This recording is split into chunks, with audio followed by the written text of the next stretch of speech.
Welcome back to Upper Michigan today, everybody. Northern Michigan University will be sending off another group of graduates into the world this weekend. We're here to talk about it with Derek Hall. He's the Chief Marketing Officer for Northern Michigan University. So another group of students walking across that stage. It's a pretty big moment.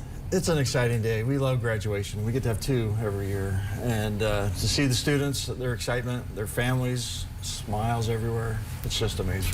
And NMU commencement to me is particularly special because you're in the Superior Dome, this just incredible structure, and it just sets the scene for, to me it makes the moment even grander. Right. In December is a smaller ceremony, but it doesn't feel that much smaller. Yeah. In spring, you know, so many more people, but it's just a great opportunity. And just so you know, you're still a backup to the backup for name reader. Okay, I'm on standby. Okay. I'm ready. Yeah. You know I'm ready she talks anytime. about it all the time. That was like the highlight of her life, getting to read names. A couple people need to go down, but then you're in. Who are they? Because no, I did get to participate in a number of commencement ceremonies. I read the names, and it came about because the name reader, Deanna Hemela, she actually lost her voice. And so you were kind of scrambling, and I was actually working a breakfast, making sure the breakfast went well, and you said, hey, do you think you could like read names today? Sure, I'm in. Let's do it. It's and that easy. It's really such a fun thing. I got to wear the robe and sit up with the platform party. But it's not just reading a name and sending kids across the stage. You guys have made this such an experience. So for someone who maybe has never participated in commencement, kind of explain some of the pomp and circumstance that happens.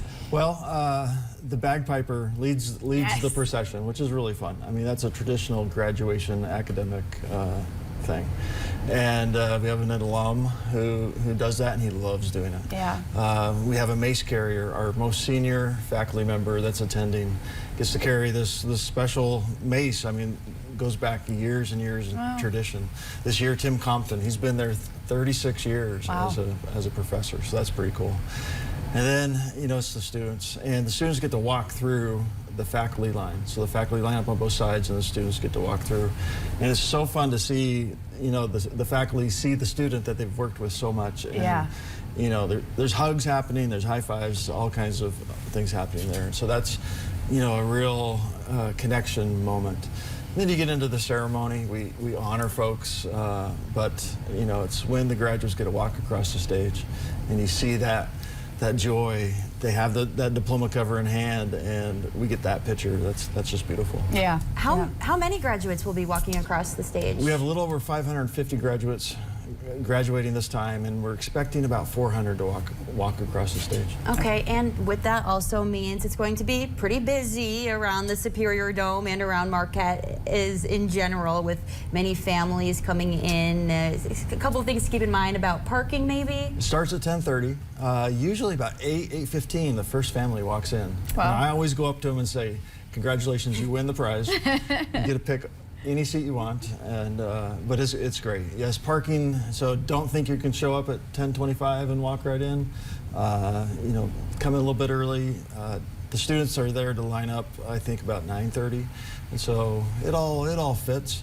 Maybe if you're going to lunch tomorrow, maybe think about something else, because there's going to be a lot of families out. Think about those wait times as well, that you might have to wait for a table. If you are going out for a celebratory lunch, whether it's tomorrow, Saturday, Sunday, we can imagine that it's probably just going to be a busy weekend in Marquette with this. Yes, yes. And of course, commencement, it wouldn't happen without all the work behind the scenes. There's so many departments, there's so many employees that make sure every detail is executed right. It's really a whole campus moment. Absolutely. Yeah. We have a large committee, and it's fun to work with that group.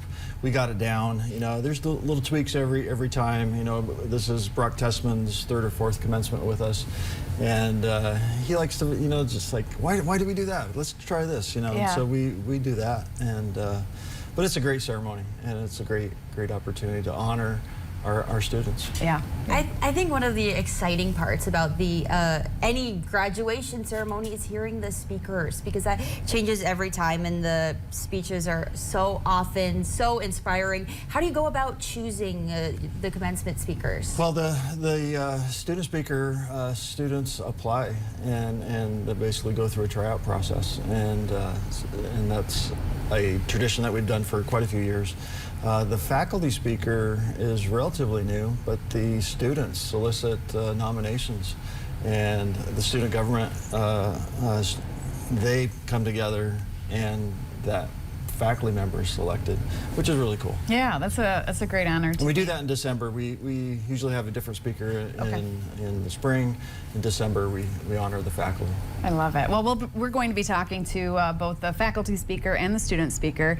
We have Susanna Gwynn with us here this morning, and we're going to be finding out a little bit about her Northern experience and how just excited she is for this moment on Saturday. We'll do that when we come back.